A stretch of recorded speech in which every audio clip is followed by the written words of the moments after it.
Welcome back to the Peach Teach English podcast. I'm Frankie Mesmer, your host. Welcome. Thank you for joining us today. I have Nwannekae here with me. We're going to talk about how to face your nerves when speaking English. So, Nwannekae, can you introduce yourself first, please? I would say good evening because it's evening here from Nigeria. And then thank you for having me. I'm Faith Nwannekae, a teacher, personal coach when it comes to personal development and then speaking English, not just as a student, but also as a public speaker.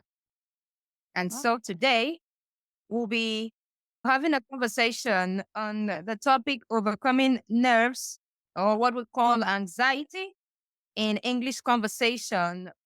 Over to you, Frankie. okay. Thank you, Nwannekae.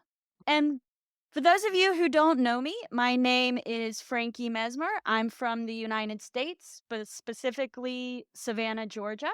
But now I live in Colombia. I've been here for 7 years, and I am an English teacher.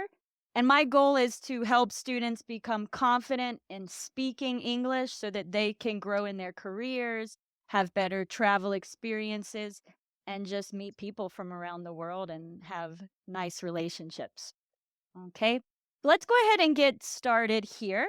We're going to talk about first, why do people feel nervous when they need to speak English in real life? So, what do you think are some reasons, Nwannekae? Okay, first of all, there's something we call childhood trauma. And this childhood trauma actually keeps on growing with a child, even up to adult stage, where the person must have experienced some kind of extreme trauma, physical trauma, sometimes social. And then the child begins to grow and then still remembers what has actually happened in the past with people. And then the person tends to have an inner fear within the person, which actually will affect the person, even if he or she is right in some situations. But to speak out will actually be a problem. So, this is, it is something that I, as a person, have experienced it. And I've seen people who have also experienced that as a child.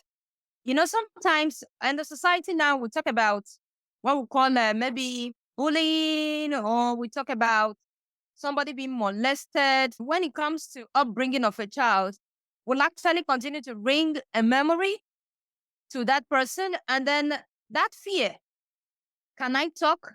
What will be the next action?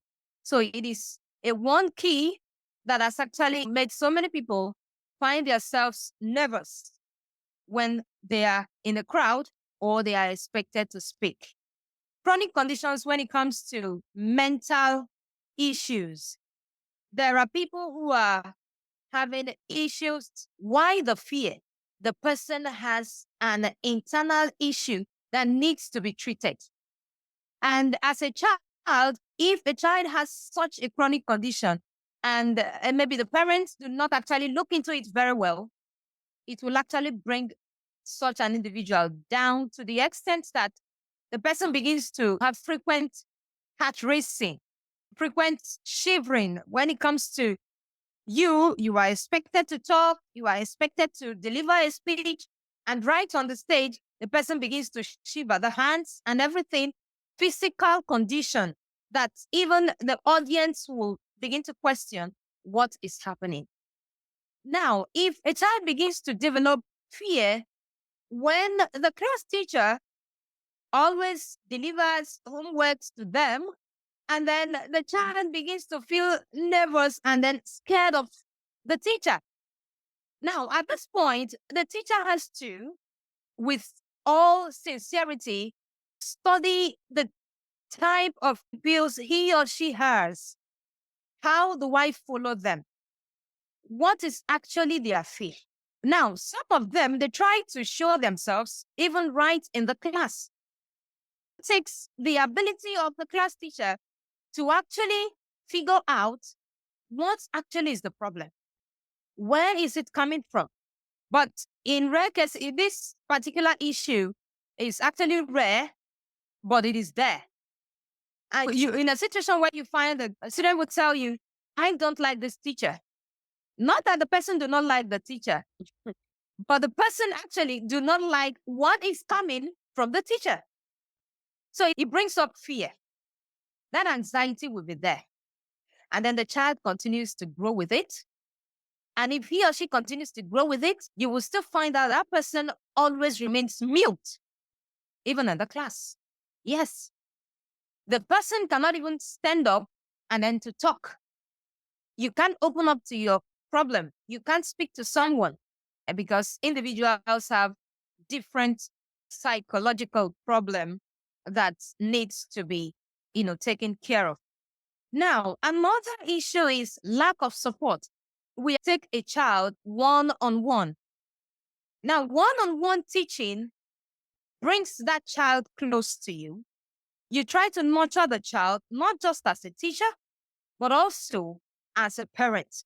Now, when a child lacks support from the home, and then right in school also, the child is also lacking support, definitely that child will forever remain like a statue.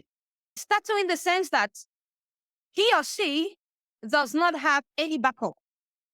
There is no backbone, there is no help, there is nothing. Now, he or she speaks to no one. Even if the situation is going bad, he doesn't speak to anybody. So these are reasons that can actually stir up nerves in an individual, even an adult too, because sometimes you will see some adults that they don't really have that stamina to absorb situations. They don't. So they will always want to lean on someone, hear from someone, then try to receive that support from another.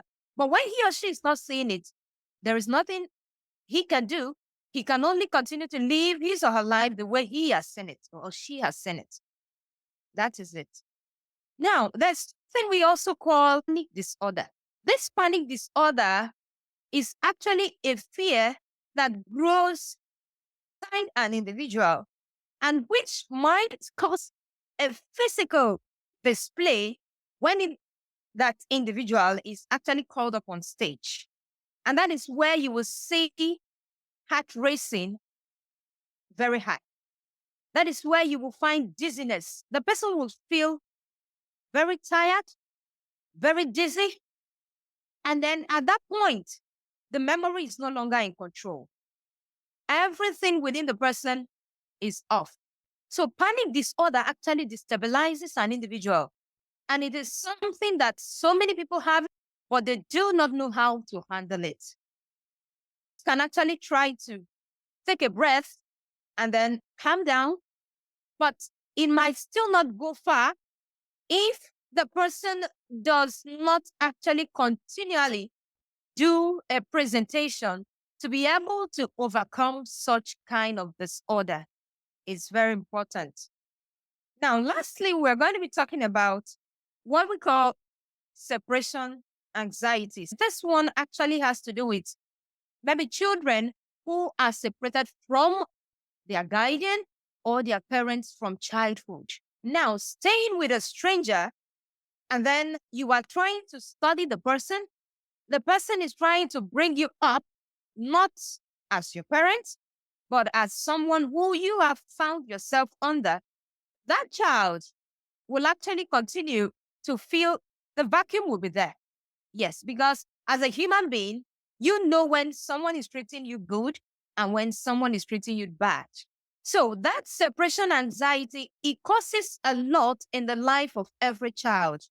When a child is separated from his guardian or her guardian, it actually brings down emotional, physical, psychologically, everything. That child will always be in a state of dilemma. I found myself in this situation. No one can help me. I'm growing with it.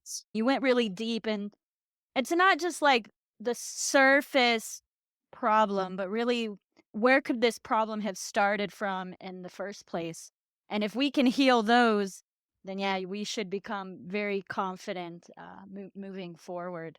I would like to talk to some of the students here just because they are the ones that have learned English, right? First, Joseph, do you feel nervous when you speak English? Not at all. Actually, I started working at a call center 2 years ago. When I got my first call and I said, "Thank you for calling. How may I help you?" I felt like I wasn't able to understand. It was like the worst part ever. Throughout time in which I kept taking calls, I was able to learn more words, more specific words. So that helped me a lot to feel more confident. Now, how we learn to interact with the world. One way to solve it is basically a technique that is used to treat phobias. And in cases like that, the best way to face a fear, something that we feel like we're not able at all to face directly, is just go ahead and face it. It's the only way you will be able to overcome that fear. Because of course, if you are learning a language, it's not just to say, yeah, I speak English, I speak French, I speak Portuguese. No, if you're learning it, you need to have interaction with others. Otherwise, you will be always on a comfort zone. And the best way to get out of there is interacting with others. A lot of great information there, Joseph. So when you worked at the call center, it's in English. Yeah, most of the calls were in English. I'm really happy to hear that you were able to overcome that fear of not understanding the other person. And I think that's one of the reasons people get anxiety when they need to speak. It might not even be from, do I have the words? Can I communicate? Am I going to be able to understand what they say back? Because if you don't understand, you can't respond. And then it becomes Yeah. an Back. uncomfortable interaction. And it's harder when you are like a customer service representative. You don't have person in front of you. You can, for example, read their lips at least to have an idea of what the other person is trying to say. So that made it a challenge when I first started. I understand. Joseph, are you saying the way you overcame your nerves of not understanding the people was by simply just trying it and then you realized you could do it and so you built confidence? Yeah, that's basically the way I overcome the, the anxiety or fear about not understanding the customers. I used to have a crazy phobia. It's a really silly phobia, but I had it when I was like maybe 14 years old. And it was using public restrooms. And my phobia was so big that one day I only had access to public bathrooms and I didn't go for 3 days. And I started feeling pain, serious pain. And my mom asked me, Frankie, what's wrong with you? And I just was crying. I need to use the bathroom. To her, it was crazy that I didn't just go. But then she took my hand and she walked me to the bathroom and she says, "You're gonna use the bathroom." And I did. And I've never had that fear ever again. Now I had to face it Yeah.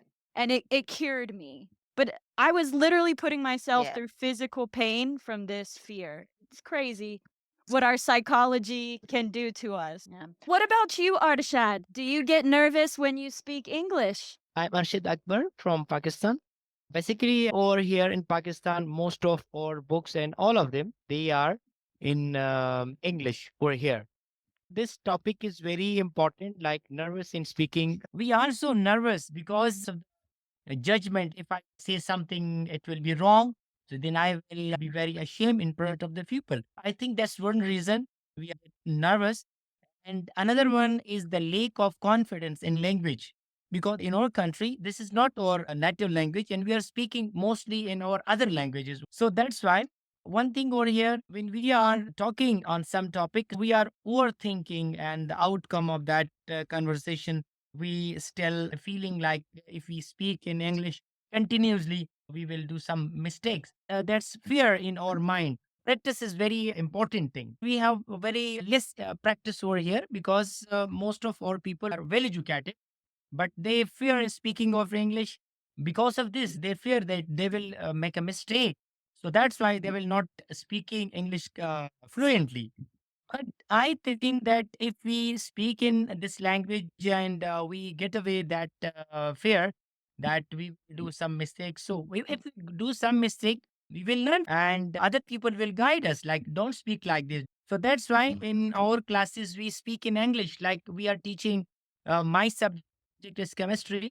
So I'm teaching chemistry over here in English language, not in our native language. That's Urdu and Pashto over here, but I'm speaking English. Because of that, the students may learn this language as well. We have to boost our students to speak in English fluently. Don't feel hesitation. But this is a phobia over here, and most of the people they have this type of phobia. So when we are speaking, we have to practice. So there will be no such type of fear and nervousing in English speaking. So that's the main thing. And one reason over here in the children or kids, we have to speak with them in homes. So by this way, they will get rid of this fear in speaking of English. So in schools, they will be fluently speaking in English. So I think these are some of my points. Okay, thank you, Arshad. And I do want to make one correction here. You said do mistakes, and the correct is make mistakes. I'll make mistake. Okay. Perfect. Thank Exactly. you. Thank you. But see, guys, Arshad was very clear. He made a little mistake. We corrected, and nothing happened. No big deal, right? And this is how we improve. So, Okay. Johan, how are you, Johan? Hi, how are you? Do you feel nervous when you speak English? Yes, totally. For example, in my case, my level A2, I started working 4 months ago. That's why my level is basic. Yes, when according to your question, yes, I am worried about making mistakes. It's really what else. I don't have enough practice. It's very important to practice, and also I'm very worried that people don't understand. That's why I'm trying to learn grammar in an institute. For example, actually studying in a smart institute in Colombia, but I would like to really practice because I wish I could travel in another country. That's why I need to practice. I think these are the most common reasons on the surface, right? Nwannekae went really deep into the psychology, but I think on the surface, what people are nervous about is, am I going to make mistakes?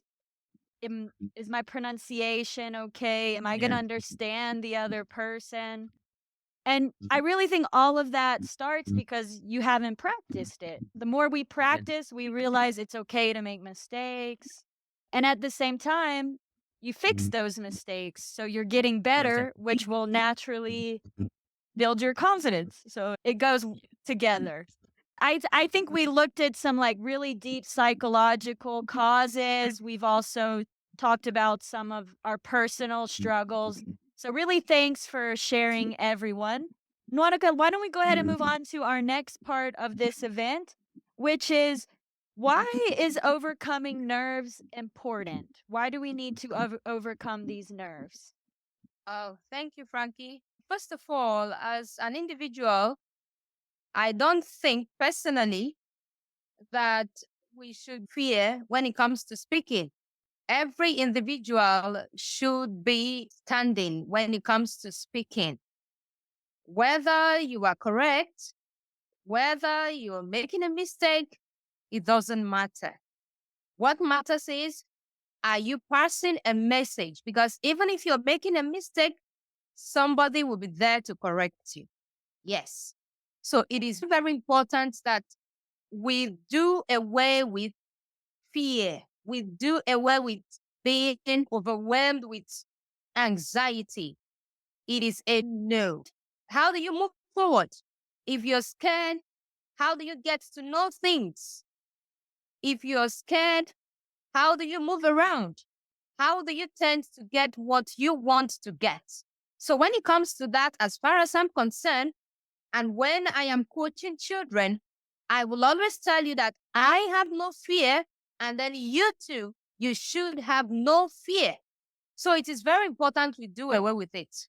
It is very important. In the life of any human, we should try as much as possible to pull it down. Let it be out of you. Because when it is out, you would stand, you would speak, and then you wouldn't even feel you're making any mistake. That is it. Now, your mistakes doesn't count to you.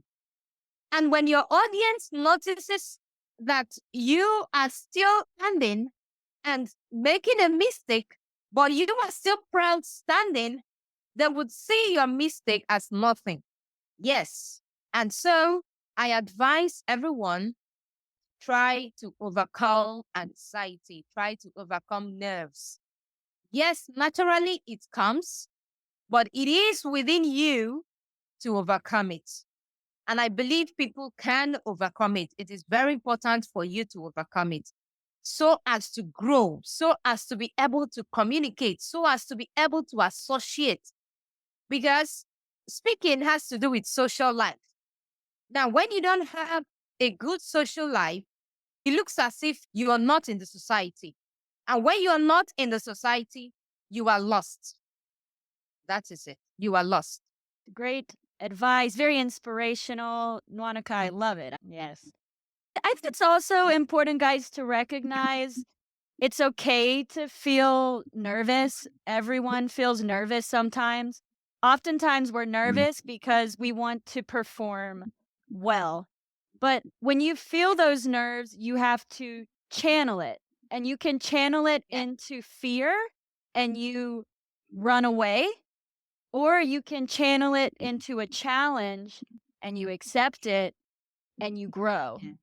And so anytime we're growing, it's a little uncomfortable. You're probably going to be nervous, but there's no way you will ever be fluent in English if you do not overcome your nerves at the moment of speaking. And so if you want to grow in your career, you want stronger relationships.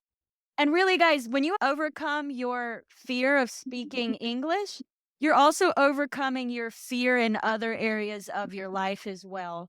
You'll end up becoming a better speaker in your native language because you've overcome this fear of speaking to people, especially publicly. So, really great advice there.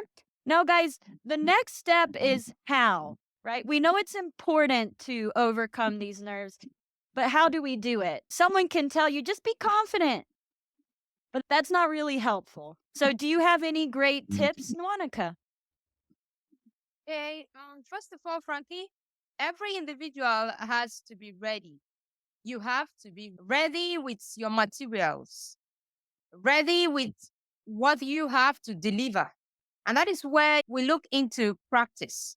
Now, you practice within your space, then you practice with friends, you engage your friends, and then you take a position within your space to speak to your friends. See your friends as your audience. Now, when you make mistakes, they will correct you. You know their mind. Now, as they are correcting you, you are growing to be able to speak to a larger audience. Now, when you have your continuous practice, it gives you more confidence. And when it gives you more confidence, you are gradually transmitting into being an expert when it comes to public speaking. Because within your space, you build your space as your audience. Now, you look at yourself in the mirror, and then you're handling your material. You are speaking to the mirror. You are gaining confidence. And when you do that, as time goes on, you are moving higher and higher.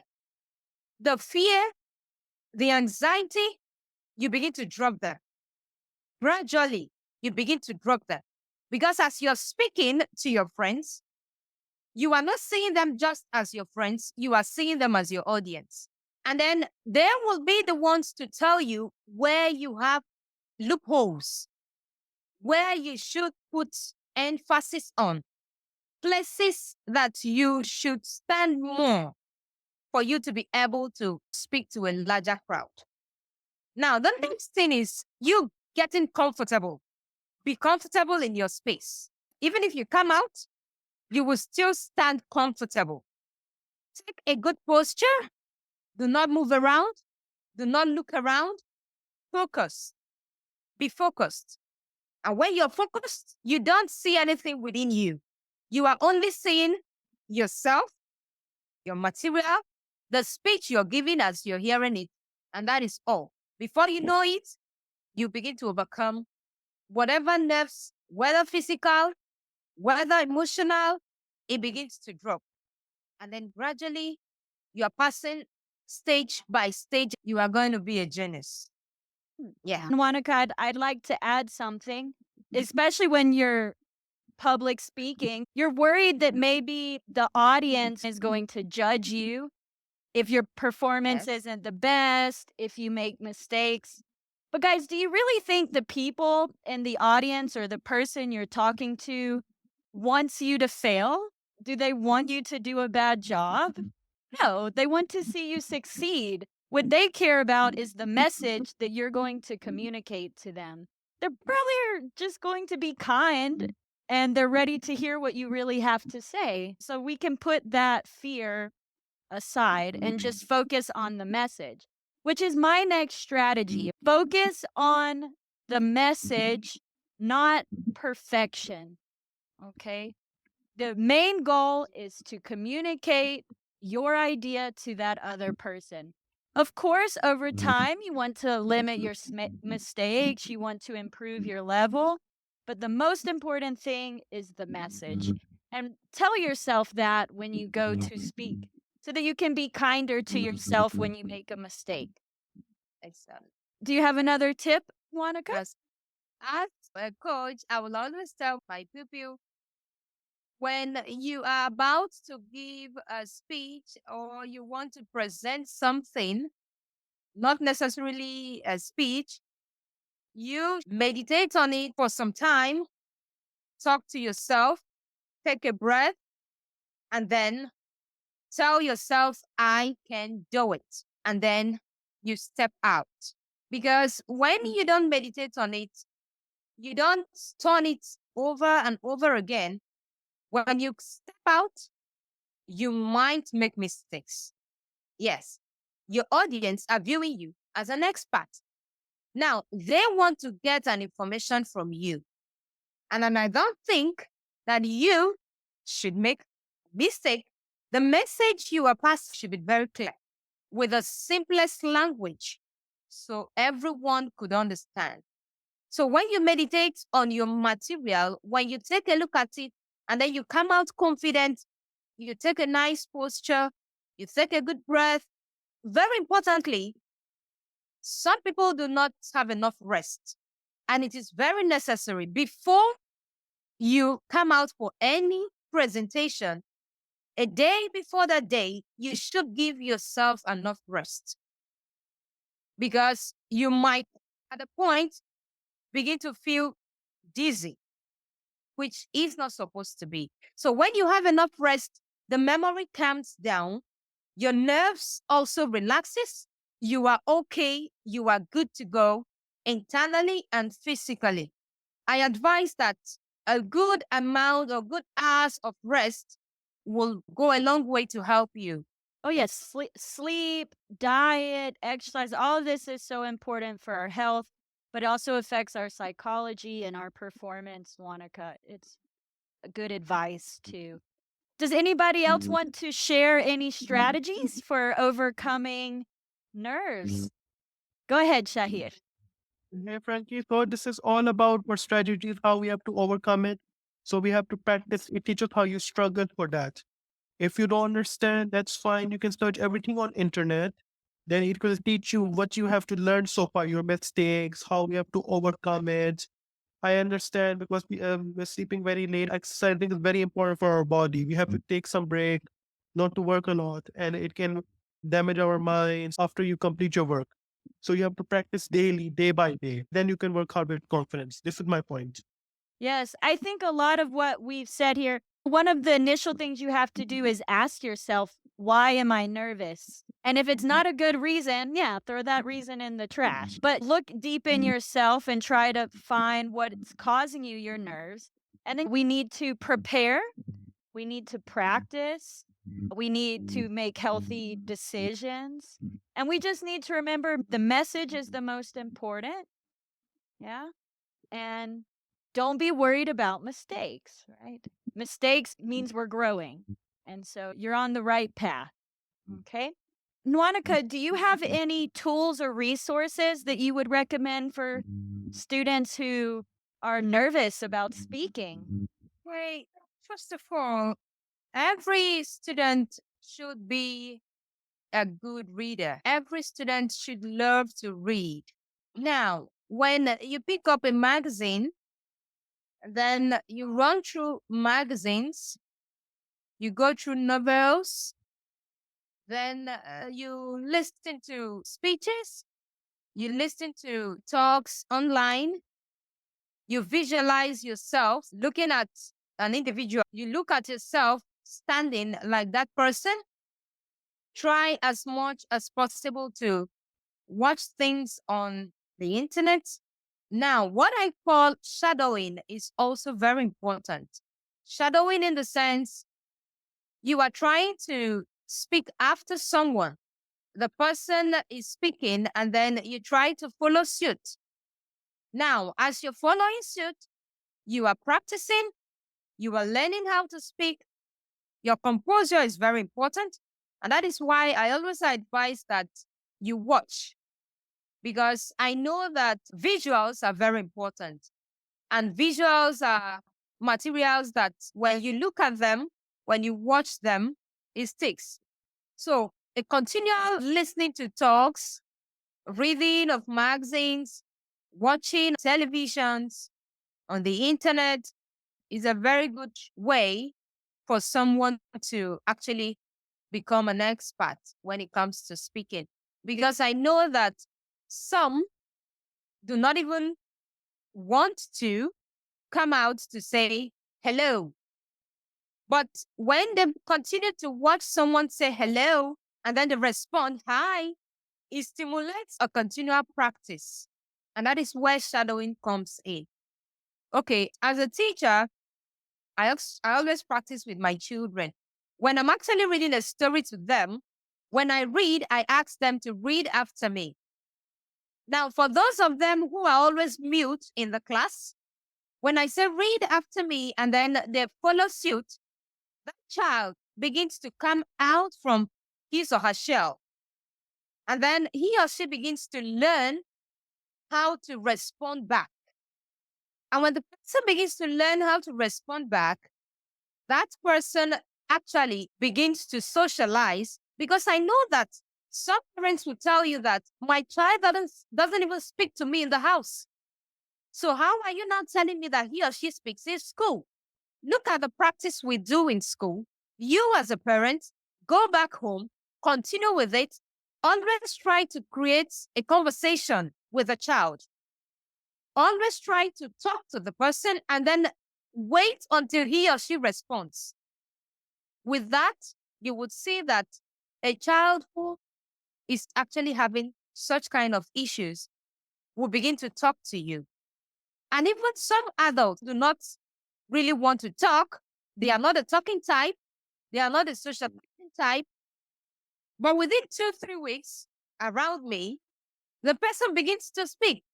And then people begin to wonder, how is it going? I've known this person for quite a long time. So how are you going about it? Yes, it is because I try to create a conducive conversation that will actually trigger the person to talk. And when the person begins to talk, you will see that in subsequent times, individual will now initiate a conversation. Not you now. He would now initiate a conversation. And then from there, the person will actually begin to come to limelight. Okay. So are you saying that you help these people by creating a space where they feel comfortable talking. You ask them good questions. And as a result, they become engaged and they start to initiate the conversation too. Yes. We're talking about facing your nerves speaking, right? And one of the best strategies is to practice speaking more. So you have to find resources where you actually practice speaking. Now, it's great to use these apps, but if you want to really become a good speaker at English, you have to speak English to someone. And so you could do this by joining like a conversation club. You could also, like in some cities, they do language exchanges. You could go participate in those. And they're a lot of fun because you get to meet foreigners around the world.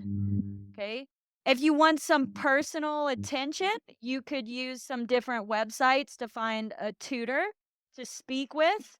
And what's really nice about this is they'll correct you and teach you how to speak better while you're also building your confidence at the same time. But really, you need to look for a chance to practice your speaking. Okay. Guys, I think that's all for today. Monica, would you like to share with them like a little bit about your services that you offer? Yeah, really. You, as a beginner, you want to learn how to begin to speak to someone who is a native English speaker. Of course, I will actually give you that opportunity. We'll begin to talk, we'll begin to learn gradually, and then you begin to also build your confidence, not minding your mistakes, because definitely the mistakes will be corrected. I am there for you. And also on Facebook, you will find Storytime with Faith. When you log in, I will be there to educate you and then tell you more on how to go about it. Now, Artishad actually has a great question. How to improve our English speaking correctly? What are some sources? Guys, you can find a language partner. Some apps are like Hello Talk or Tandem. I've used Hello Talk to study French and Turkish. And I basically did that so I could have a daily practice sending messages, voice messages. Additionally, I also had a teacher. At least once or twice a week, I would get online and really try to speak the language to someone having a conversation. I believe this is very important too. And if you're talking about speaking correctly, really, if you want fast progress, you should get a tutor or a teacher because it's active, real life, right there in the moment. We identify your problem, we tell you why it's a problem and how to fix it. You can watch YouTube videos too. There's a lot of free resources out there. The difference, though, between free and having a teacher is how fast you're going to learn. That's really the big difference. Okay. Would you like to add something there? You have to love to read books because the material helps you to be able to speak. I also advise people to read out loud so you can hear yourself. So when you hear yourself where you're making mistakes, also a coach, if you have a good one, it's also very important. True. Because English is not just easy. For countries who are having English as a second language, you actually have to read and read. Yes. But to actually improve the speaking, you got to do more than just the reading. You have to actually start speaking it. But I agree, reading's going to help you grow your vocabulary and understand the structures and the grammar, which as a result will help you improve your structures and grammar when you speak. But there's a lot of people that know how to read in English, but their speaking is still very low because they don't do it. Yeah. This is another good resource. Youglish can be really great so that you can correct the way you pronounce things. And you can also focus on like the little words they're using to connect the sentences too, so that you're using the right prepositions and word collocations. You can also use this website for that. Thank you, Nwannekae, for sharing that. And just to wrap up here, I am an English teacher. I focus on helping you become a confident speaker. And I can offer you a free class so that we can identify your level, talk about your goals, and create the best plan to help you become a great English speaker and have amazing English conversations. Congratulations to those of us who are still having issues when it comes to speaking. And we believe that subsequent times they will be able to come out of whatever nerves, whatever anxiety that they have been feeling. I believe. They can do it. She believes in you guys. Thank you for that positivity, Nwannekae. And really, you brought so much to this discussion today. I really enjoyed how deep you got. And thank you for your time and sharing your wisdom with everyone. And thank you, everybody, for coming, sharing your stories. I think this was a really rich event today. Leave here confident, guys, and see you next time. Bye.